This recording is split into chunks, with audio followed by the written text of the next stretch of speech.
नमस्कार, जय जय सिया राम। अनुरागी जीवन के इस नए अध्याय में हम आपका पुनः स्वागत करते हैं। हम हैं सोमनाथ यात्रा में, सोमनाथ ज्योतिर्लिंग के दर्शन करने आए हैं। तो पहला वीडियो आशा करते हैं आपने देखा होगा। अगर नहीं देखा है तो नीचे हम लिंक दे रहे हैं, वहां से आप जाकर देख सकते हैं। अभी हैं हम परशुराम जी की तपोभूमि में, जहां श्री परशुराम जी ने तपश्चर्या की थी। बड़ा ही सुंदर स्थान है। श्री राम मंदिर के जस्ट पीछे यह स्थान बनाया गया है। यहाँ आकर मन जो है बड़ा शांत हो जाता है। आप हमारे पीछे का वातावरण देख सकते हैं, कितना सुंदर लग रहा है। बड़ा ही रमणीक स्थान है, सुंदर बाग बगीचा है और यहीं एक कुंड भी है।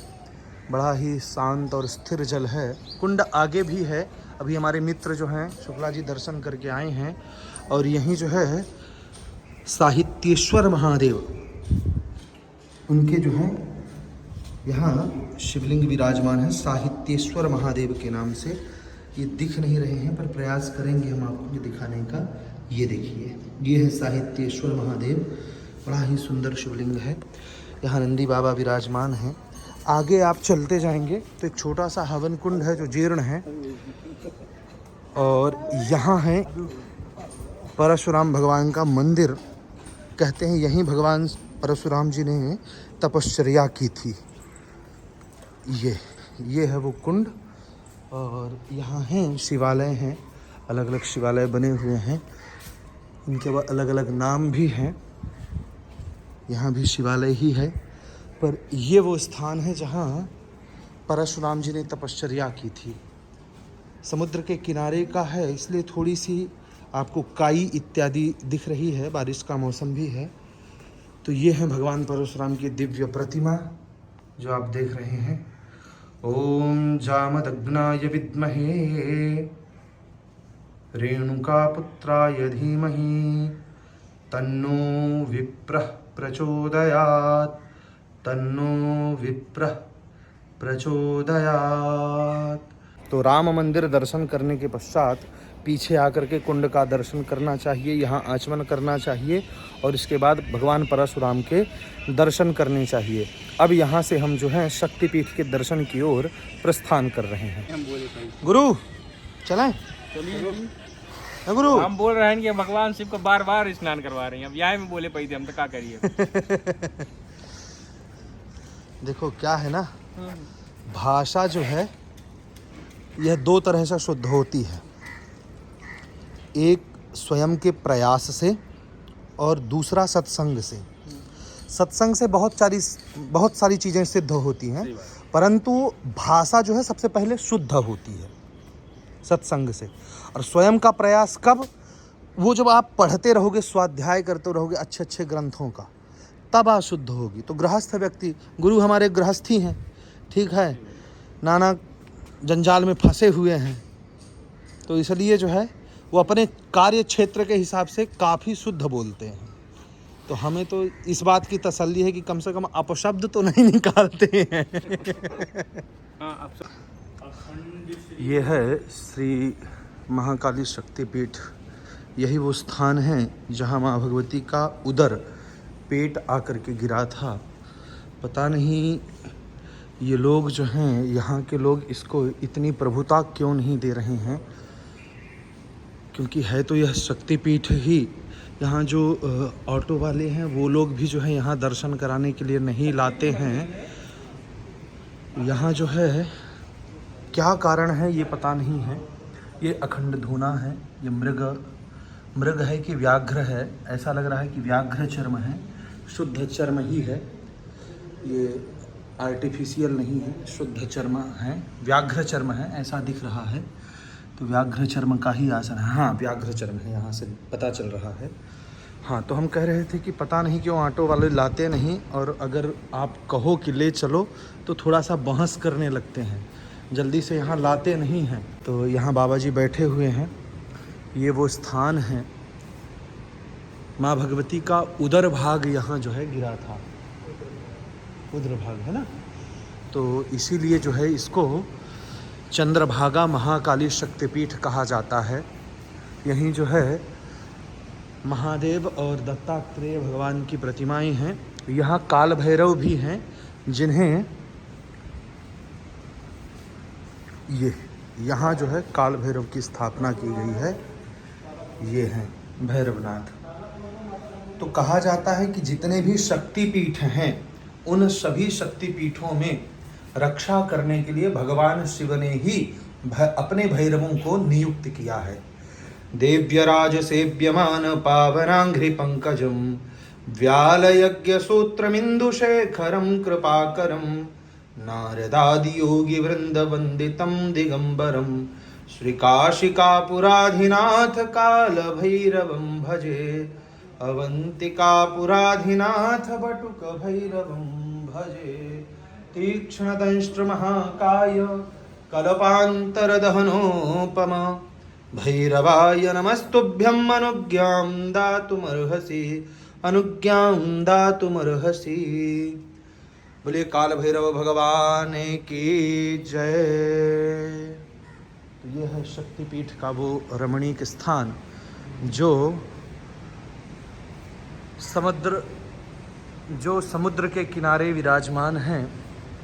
ये पीठ है यहाँ, क्योंकि अभी हम देर से आए हैं इसलिए जो है दर्शन नहीं हो पाएंगे, पर हम शिखर के दर्शन तो कर ही रहे हैं। यहाँ समुद्र का भाग है, कुंड बना हुआ है, तो हम शिखर के दर्शन तो कर ही रहे हैं। यहाँ से शिखर के दर्शन कर लेने के पश्चात भी माँ के दर्शन का फल प्राप्त हो ही जाता है। पुजारी जी से निवेदन किया गया, तो पुजारी जी जो हैं मंदिर के कपाट खोलने के लिए उद्यत हैं, क्योंकि अब समय भी हो रहा है, लगभग थोड़ी देर बाद खोलते, तो 5 मिनट पहले ही खोल रहे हैं। तो अभी जो है हम माँ भगवती महाकाली के दर्शन करेंगे उस शक्तिपीठ के जो उदर भाग के द्वारा स्थापित है। तो बड़ा ही सुंदर दर्शन होने वाला है। मन जो है बड़ा ही प्रफुल्लित है यहाँ आकर के। आप जब भी सोमनाथ आएँ तो इस शक्तिपीठ के दर्शन करने अवश्य आएँ। जय हो माँ भगवती। इस शक्तिपीठ के दर्शन करने अवश्य आएँ, क्योंकि जैसे आप श्री शैलम जाएंगे तो वहाँ भी भ्रमराम्बिका के स्वरूप में माँ भगवती विराजमान हैं, तो वैसे ही यहाँ उदर भाग स्थित है और चंद्रभागा शक्तिपीठ के नाम से है। महाकाली के स्वरूप में यहाँ भगवती विराजमान है। आइए हम आपको श्री चंद्रभागा महाकाली शक्तिपीठ के दर्शन कराएं। यहाँ जो है माँ भगवती विराजमान हैं। अंदर अगर आप दर्शन कर पा रहे होंगे तो बिल्कुल दर्शन कीजिए। यह वो शक्तिपीठ है जहाँ माँ भगवती विराजमान है। अंदर चलते हैं, हम प्रयास करेंगे। जय हो माँ भगवती राजराजेश्वरी महाकाली। ओम जयंती मंगला काली भद्रकाली कपालिनी दुर्गा क्षमा शिवा धात्री स्वाहा स्वधा नमोस्तुते। जयत्वं देवी चामुंडे जय भूतार्तिहारिणी जय सर्वगते देवी कालरात्रि नमोस्तुते। बोलिए महाकाली मात की जय। ये है वो देवी जिसके दर्शन के लिए हम आतुर थे। आतुर इसलिए थे कि शास्त्र कहते हैं कुपुत्रो जायेत क्वचिदपि कुमाता न भवति। इतनी दूर से आए हैं और अगर अपनी माँ के दर्शन ना करें तो हम कुपुत्र ही हैं। इसलिए जो है हम माँ भगवती के दर्शन के लिए शुरुआत से आतुर थे कि हम सोमनाथ जाएंगे तो चंद्रभागा शक्तिपीठ अवश्य जाएंगे। शक्तिपीठ की एक अद्भुत बात ये होती है कि जिस तरह प्रत्येक शिवालय में एक पीपल का वृक्ष अथवा एक वट वृक्ष मिलेगा, उसी तरह जितने भी शक्तिपीठ होंगे, देवी के मंदिर होंगे, वहाँ आपको जो है अखंड ज्योति अवश्य मिलेगी। अखंड ज्योति के साथ साथ जो है काल भैरव मिलेंगे, क्योंकि काल भैरवों की स्थापना भगवान शिव ने की थी कि वह देवी की रक्षा करें, देवी के द्वारपाल के रूप में स्थित होकर के देवी की रक्षा करें। तो इसलिए जो है प्रत्येक शक्तिपीठ के आसपास जो है आपको काल भैरव का मंदिर मिलेगा और अखंड ज्योति मिलेगी, क्योंकि ज्योति स्वयं जो है शक्ति का ही स्वरूप होती है। तो इसलिए यह बड़ी अद्भुत बात है जो हम आपको बता रहे हैं कि भैरव और ज्योति, अखंड ज्योति के स्वरूप में माँ भगवती का स्थान जो है दिव्यता की ओर सदैव अग्रसर रहता है। शक्तिपीठ का दर्शन करने के पश्चात हम लोग त्रिवेणी संगम का दर्शन करने आए हैं। हरिण नदी, सरस्वती इत्यादि नदियों का यहाँ संगम है। उस संगम स्थान पर आए हुए हैं। ये संगम का द्वार है। द्वार से ही आपको जो है पक्षियों को डालने के लिए दाना डालने के लिए जो है यहाँ रखे हुए हैं। तो यहाँ से आप कुछ दक्षिणा देकर, पैसे दे करके आप पक्षियों के लिए, कबूतर हैं यहाँ, तो कबूतरों के लिए दाना ले सकते हैं। यहाँ जो है पक्षियों को दाना डालने की व्यवस्था है, तो आप दाना डाल सकते हैं। और स्नान इत्यादि की भी व्यवस्था है, तो आप जो है स्नान इत्यादि भी कर सकते हैं। तो बड़ा अच्छा है, आप यहाँ भी आइए और यहाँ के भी दर्शन अवश्य कीजिए। ये त्रिवेणी संगम कहलाता है। यहाँ जो है 3 नदियों का संगम बताया गया है। इधर से एक नदी आ रही है, एक उधर से नदी आ रही है, और सरस्वती नदी जो है यह लुप्त है, यह दृश्यमान नहीं है। इसीलिए जो है 3 नदियों का, हरिण नदी है और सरस्वती नदी है, एक और नदी हमें नाम याद नहीं आ रहा है, गूगल में मिलेगा पर अब देख के बताना सही नहीं है। तो 3 नदियों का यहाँ जो है संगम प्राप्त होता है। यहाँ सब लोग जो है स्नान इत्यादि करते हैं। ये जो रेलिंग बनी हुई है इसके उस तरफ नहीं जाना चाहिए कि खतरा बना रहता है। बड़ा अच्छा लग रहा है। वहाँ शक्तिपीठ है, वो जो ध्वज देख रहे हैं आप, वो जो ध्वज है वो शक्तिपीठ का ध्वज है। और शक्तिपीठ से नज़दीक में ही, आप वॉकिंग डिस्टेंस है, 5 मिनट की यात्रा है, पद यात्रा, और आप यहाँ आकर के दर्शन कर सकते हैं। शुक्ला जी जो है स्नान करने के लिए चले गए हैं। हम लोगों को भी बोल रहे थे, परंतु हमारे पास कपड़े इनफ नहीं हैं। वो अपना गमछा लेके आए हैं और स्नान कर रहे हैं। जय हो, हर हर गंगे, हर हर महादेव, घर घर महादेव, जनेऊ जनेऊ जनेऊ। यहाँ त्रिवेणी संगम का स्थान है।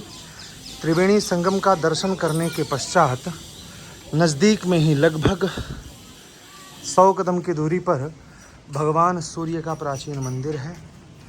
यहाँ आकर के दर्शन करना चाहिए। अभी हम जो है अंदर चलेंगे। यहीं नज़दीक में पांडवों की गुफा भी है, तो गुफा के भी दर्शन करेंगे। ये अभी हम परिक्रमा कर रहे हैं। भगवान सूर्य की 7 परिक्रमा करनी चाहिए, तो इसलिए जो है हम मंदिर की परिक्रमा कर रहे हैं। ज़्यादा वीडियो अंदर नहीं बना पाएंगे, बाहर बैठ करके आपसे बात करते हैं। ये पुजारी जी हैं, तो इन्होंने पांडव कालीन इस मंदिर के विषय में बताया कि पांडवों के द्वारा बनाया गया यह सूर्य मंदिर है। 12 रात्रि में पांडवों को 12 मंदिर बनाने थे और 12 कुंड बनाने थे। तो हमने आपको जो पहले ही इस वीडियो में श्री परशुराम जी के मंदिर के सामने का कुंड दिखाया, तो इसी तरह से वह परशुराम कुंड है, सूर्य कुंड है, चंद्र कुंड है, गौरी कुंड है। इस तरह से अनेक कुंड बनाए गए हैं। तो यह जो है सूर्य कुंड है। तो एक ही रात में एक कुंड और एक मंदिर की स्थापना पांडवों ने की थी। तो 12 रात्रि में 12 मंदिरों की स्थापना और 12 कुंडों की स्थापना की थी। तो यह सूर्य कुंड है। अगर आप ध्यान से देखेंगे तो अंदर जो है भगवान सूर्य की प्रतिमा है। तो सूर्य की ऐसी ही प्रतिमा होती है, क्योंकि भगवान सूर्य के चरणों का दर्शन नहीं करना चाहिए, इसीलिए उनके मुखमंडल का दर्शन हम करते हैं। तो ये सूर्य कुंड है। पुजारी जी बता रहे थे कि कुंड अभी भी 12 जो कुंड हैं, ये कुंड अभी भी जीवित हैं, अभी भी कुंड विद्यमान हैं। परंतु जब मोहम्मद गजनवी आया था तो उसने जो है सारे मंदिरों को नष्ट भ्रष्ट कर दिया था। तो ये भी जो मंदिर है इसको भी खंडित किया गया था।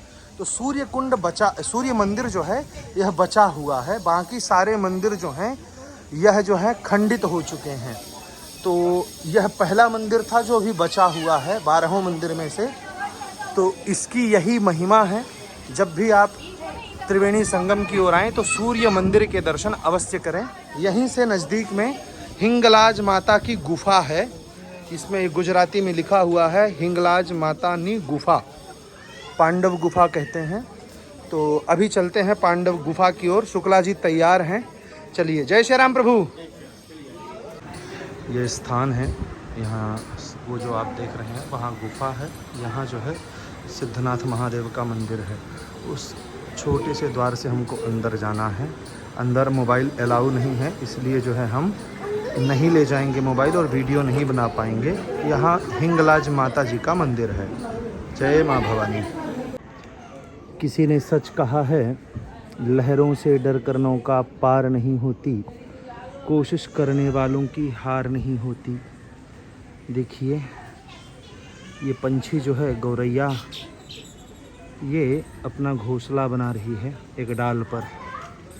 अभी अभी हम जो है हिंगलाज माता के दर्शन करके बाहर आए तो एक यहाँ कुंड है। कुंड के ऊपर ही जो है यह पीपल का वृक्ष है। उसी पीपल के वृक्ष में जो है ये गौरैया के घोंसले बने हुए हैं। तो गौरैया भी घोंसले बना भी रही हैं। बड़ा ही सुंदर दृश्य है, मन को मोह लिया इसने, इसीलिए इसका वीडियो बना रहे हैं ताकि आप लोग देखें कि जीवन में कभी हार नहीं माननी चाहिए किसी भी कार्य को लेकर के। चरैवेति चरैवेति, यह जो शब्द है यह चलने की ओर प्रेरित करने के लिए है कि सदैव मनुष्य को चलते रहना चाहिए। पानी हो अथवा मनुष्य हो, अगर वह रुक जाता है तो उसमें से दुर्गंध आना यह अवश्यंभावी हो जाता है। पानी रुक गया तो सड़ जाता है, और मनुष्य अगर रुक गया तो उसकी प्रगति रुक जाती है, वहीं से उसके उन्नति का मार्ग बंद हो जाता है। इसलिए मनुष्य को चाहिए कि वह सदैव जो है चलता रहे। चलने का मतलब दो पैरों से ही चलना नहीं होता। चलने का भाव जो है अपने कर्म से भी चलने का होता है कि कर्म को लेकर के सदैव मनुष्य को चलायमान रहना चाहिए कर्म को लेकर। और अगर हार मान लिया तो गड़बड़ है। ठान लो तो जीत है और मान लो तो हार है। तो ये शब्द जो हैं व्यक्ति के जीवन को बड़े प्रभावित करते हैं। दो पैरों की इस पंछी से हम सीखते हैं कि हम भी दो पैर वाले हैं। एक छोटा सा पंछी कितना साहस करता है, तो हमें भी अपने जीवन में साहस बनाए रखना चाहिए। हिंगलाज गुफा से दर्शन करने के पश्चात हम लोग जो है शारदा मठ गए, और शारदा मठ के पश्चात गोलोक धाम तीर्थ जो है वहाँ आ रहे हैं। यहाँ गीता मंदिर है, लक्ष्मी नारायण मंदिर है, भगवान श्री कृष्ण के चरण पादुका, बलदेव जी की गुफा, गोलोक घाट, काशी विश्वनाथ मंदिर, महाप्रभु जी की बैठक, भीमनाथ मंदिर, यह सब कुछ है। यहाँ से यह जो है मुख्य द्वार है, यहाँ से हमको जो है अंदर की ओर प्रवेश करना है। ये है गीता मंदिर। यहाँ भी कुछ काम चालू है रेलिंग वगैरह का। अंदर भगवान श्री कृष्ण के दर्शन होते हैं, बहुत ही दिव्य दर्शन हो रहे हैं। यहीं जो है आपको सभी मंदिर मिल जाएंगे। जो भी मंदिर अभी हमने बाहर आपको बताए हैं, वो सारे मंदिर जो है इसी स्थान पर आपको प्राप्त हो जाएंगे। यहाँ बलदेव जी का मंदिर है, बलदेव जी की गुफा है। यहीं जो है सब कुछ आपको दर्शन मिल जाएगा। माताएं बहनें जो हैं परिक्रमा लगा रही हैं वट वृक्ष की, अश्वत्थ के वृक्ष की। यहाँ से जो है ये हिरण नदी है, और नदी के दर्शन भी आपको जो है यहीं से प्राप्त हो जाएंगे। यही नदी जो है आगे चलती है और त्रिवेणी संगम का रूप धारण करती है। यहाँ से हिरण नदी आती है और वहाँ से कपिला नदी आती है। सूक्ष्म रूप में, अदृश्य रूप में जो है सरस्वती नदी भी है। तो इन तीनों का संगम होता है और तीनों समुद्र की ओर प्रस्थान करती हैं, समुद्र में जाकर के मिल जाती हैं। तो यही है हिरण नदी। यहाँ से जो है बहुत ही सुंदर और दिव्य स्थान है। आज कुछ विशेष महत्व है, अधिक महीना है, शायद इसीलिए जो है माताएं बहनें परिक्रमा लगा रही हैं। यहाँ भी परिक्रमा लगा रही हैं और वहाँ भी जो है माताएं बहनें परिक्रमा लगा रही हैं। ये है बलदेव जी की गुफा। यहाँ से नीचे की ओर प्रस्थान करना है।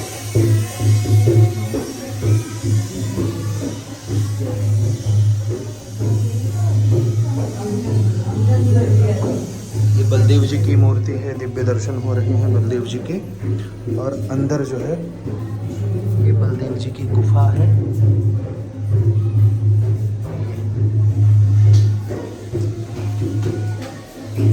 यही माताएं बहनें नज़दीक में जो है भजन कर रही हैं। आप दृश्य का आकलन कीजिए कि यहाँ माताएं बहनें जो हैं प्रदक्षिणा कर रही हैं। अधिक महीने के निमित्त किया जा रहा है और यहाँ जो है भजन हो रहा है।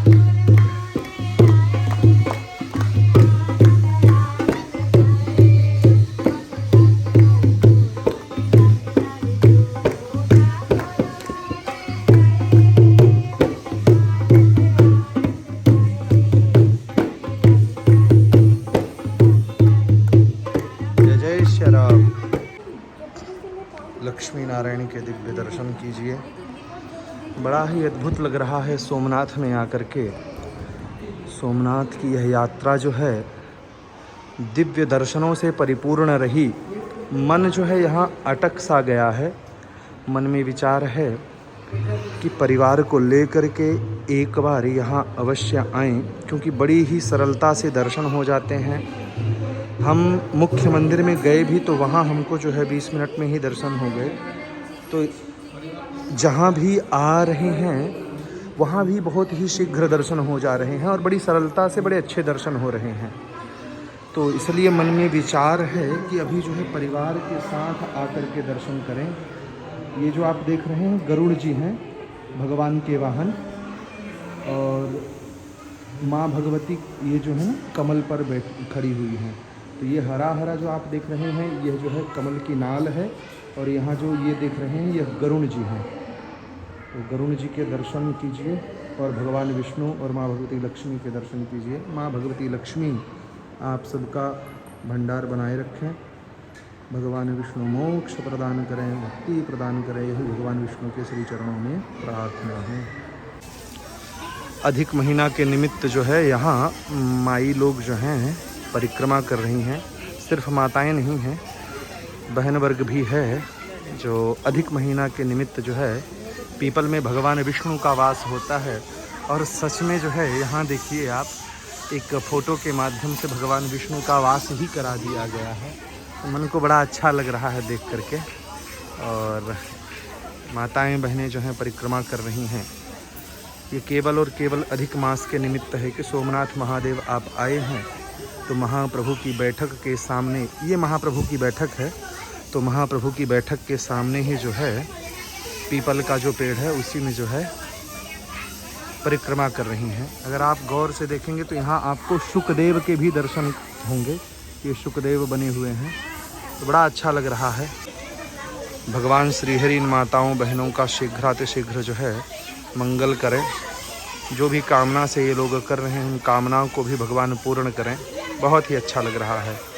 श्रीमन्नारायण नारायण नारायण। श्री महाप्रभु जी की बैठक के दर्शन भी हो चुके हैं। सोमनाथ जी का जो यह दर्शन यात्रा थी हमारी, यह अभी संपन्न होने को आई है। यहाँ से हम अपने निवास स्थान की ओर जाएंगे। आज की यात्रा जो है यहीं संपन्न करना है हमको, क्योंकि अब पैदल चल कर जो है पैरों में थोड़ी थकान भी आ गई है। हमारे एक मित्र अंबुज त्रिपाठी जी जो हैं यह बीमार पड़ गए हैं, अस्वस्थ हो गए हैं, तो उनके पास भी थोड़ा सा हमको जाना पड़ेगा। कल हम पुनः भगवान सोमनाथ के दर्शन करेंगे। कल जो है 11 तारीख है और कल जो है नीलेश जी का जन्मदिन भी है। तो जन्मदिन के उपलक्ष्य में जो है वहाँ हम दर्शन करेंगे। यह जन्मदिन जो है इनके लिए बड़ा विशेष होने वाला है। कारण यह है कि पहला ज्योतिर्लिंग है। महाराष्ट्र के निवासी हैं, परंतु अभी तक किन्हीं कारणवशों से जो है महाराष्ट्र के भी ज्योतिर्लिंगों का दर्शन जो है इनको नहीं हुआ है। तो ये पहला ज्योतिर्लिंग है और पहले बार ही दर्शन कर रहे हैं। तो पहली बार ही पहले ज्योतिर्लिंग का दर्शन हुआ है और वह भी जन्मदिन के दिन ही होगा। तो ये इनके लिए सौभाग्य की बात है।